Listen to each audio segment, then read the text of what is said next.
नमस्कार, आप live sticks देख रहे हैं। मैं हूं आपके साथ रोहित वर्मा। देखिए, बिहार में लोकसभा चुनाव को लेकर तैयारियां जोरों जोरों से चल रही हैं। एक तरफ भारतीय जनता पार्टी यानी एनडीए का कुनबा है जो नीतीश कुमार के साथ मिलकर बिहार में 40 सीटों पर दमखम दिखाने की तैयारी में है, और दूसरी तरफ महागठबंधन की पुरानी सरकार यानी आईएनडीए ब्लॉक। अब देखिए, आईएनडीए ब्लॉक में जो है सीट शेयरिंग हो चुका है। 26 सीटें जो है वो राजद के तरफ गई हैं और 9 सीटें कांग्रेस के तरफ, और कई लोगों को बड़ा गच्चा लालू प्रसाद यादव ने दे दिया है। बात करने के लिए हमारे साथ बिहार सरकार के मंत्री नीतीश मिश्रा जी हैं। लालू प्रसाद यादव ने जितनी मेन सीटें हैं जिस पर वोट कांग्रेस को आ सकता था या फिर जिस पर नज़र बनी हुई थी कांग्रेस की, वो तमाम सीटें जो हैं लालू प्रसाद यादव ने अपने खाते में, अपने खेमे में कर लिया है। क्या लगता है, कांग्रेस को बड़ा गच्चा लालू प्रसाद यादव ने दे दिया है नीतीश मिश्रा जी?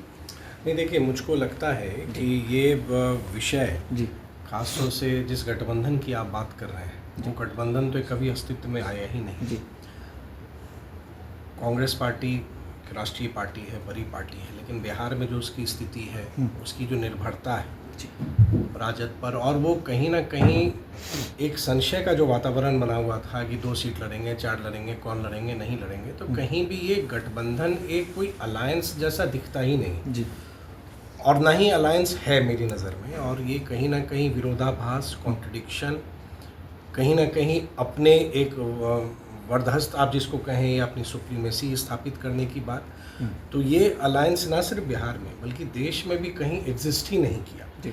ना इनके पास कोई इशू है, ना कोई मुद्दा है। हाँ, लेकिन ठीक है, चुनाव लड़ेंगे, अब तो फैसला जनता को करना है। जी तो क्या लगता है, लालू यादव और जिस तरीके से कांग्रेस लगातार ये दावा कर रही थी कि 15-16 सीटों पर हमको चुनाव बिहार में लड़ना है, मगर मात्र 9 सीटों पर सिमटकर कांग्रेस रह गई, तो लालू यादव ने आखिर क्या ऐसा किया कि कांग्रेस को मानना पड़ा, आखिर में घुटना टेकना पड़ा? नहीं, ये विषय पूर्णतः उनका है, ये उनके अलायंस का है। लेकिन मुझको ये लगता है कि बिहार में, अगर आप बिहार की राजनीति को देखिए, बिहार के राजनीति को आप समझने की कोशिश भी अगर आप करें जी तो विगत 20 वर्षों से, और यूँ कहें तो 2005 के चुनाव से ही जो बिहार में नीतीश कुमार जी के नेतृत्व में एनडीए की सरकार बनी, जिसमें भारतीय जनता पार्टी और जदयू सहभागी थे, हम लोग गठबंधन में थे, जिस तरह से कार्य होते आ रहे हैं और आज भी पूरा देश आतुर है आदरणीय प्रधानमंत्री जी को फिर से देश की सेवा करने का मौका देने के लिए।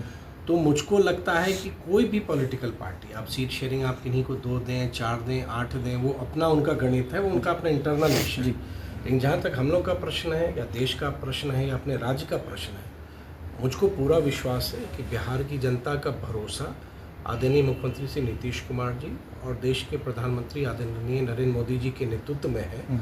और आने वाले समय में जब जो चरणबद्ध तरीके से चुनाव होने में जनता अपना विश्वास आदरणीय नरेंद्र मोदी जी के प्रति वोट के माध्यम से प्रकट करेगी। तेजस्वी यादव रोजगार का मुद्दा इस बार बनाने वाले हैं। 17 महीने में रोजगार का जो क्रेडिट है वो तेजस्वी यादव ले रहे हैं। क्या लगता है, जनता विश्वास करेगी इस रोजगार वाले मुद्दे पर? नहीं, देखिए, मुझको लगता है जनता से जितनी जागरूक है, और ख़ासतौर से बिहार की जनता जी पॉलिटिकली बिहार के लोग बहुत अवेयर होते हैं, और पॉलिटिकली बिहार के लोग बहुत सेंसिटिव होते हैं। बिहार के लोग आज भी 1990 से 2005 के समय को नहीं भूले हैं। और जब 15 वर्ष का मौका ऐसा मिला, उस मौका में बिहार के साथ क्या किया गया, ये मेरे कहने की बात नहीं है, प्रत्येक बिहारी ने उस चीज़ को झेला है, उसको देखा है। और जहाँ तक आप रोज़गार की बात करते हैं, तो 2005 में ही जब बिहार में एनडीए की सरकार बनी, उसी दौर से जो जॉब्स की, आप गवर्नमेंट जॉब्स की पर्टिकुलरली अगर आप बात कर रहे हैं, तो मैं तो मानता हूँ कि रोज़गार सिर्फ नौकरी नहीं है, या सिर्फ गवर्नमेंट जॉब्स नहीं है, मतलब सेल्फ एम्प्लॉयमेंट के अपॉर्चुनिटीज़ भी रोज़गार है। लेकिन आप 2005-06 ऑनवर्ड्स ही देखेंगे, अगर शिक्षक नियुक्ति प्रारंभ भी हुई बड़े चरणों में, लाखों की संख्या में बहाल हुए, तो वो किनके समय हुए?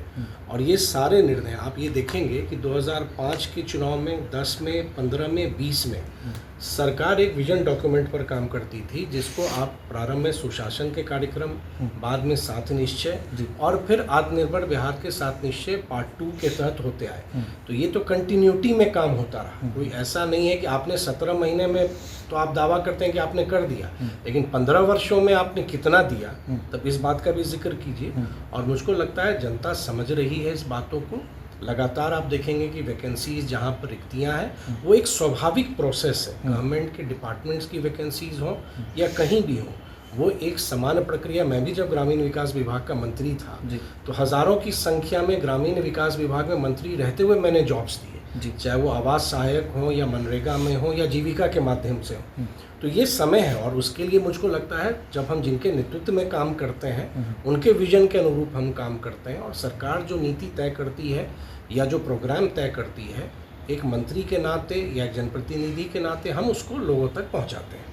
एक लोकसभा सीट है जिसको लेकर चर्चा खूब जोरों से हो रही है, पूर्णिया लोकसभा सीट। लालू प्रसाद यादव ने वादा किया था पप्पू यादव को, मगर जो है अब उन्होंने इंडिपेंडेंटली अब ऐलान कर दिया है कि हम चुनाव लड़ेंगे। क्या लगता है बड़ा धोखा उनके साथ भी हुआ, और कन्हैया कुमार जो है बेगूसराय से उनको टिकट देने की बात हो रही थी, उनके साथ भी ठीक नहीं हुआ, इधर हिना साहब उनको भी कुछ नहीं हुआ।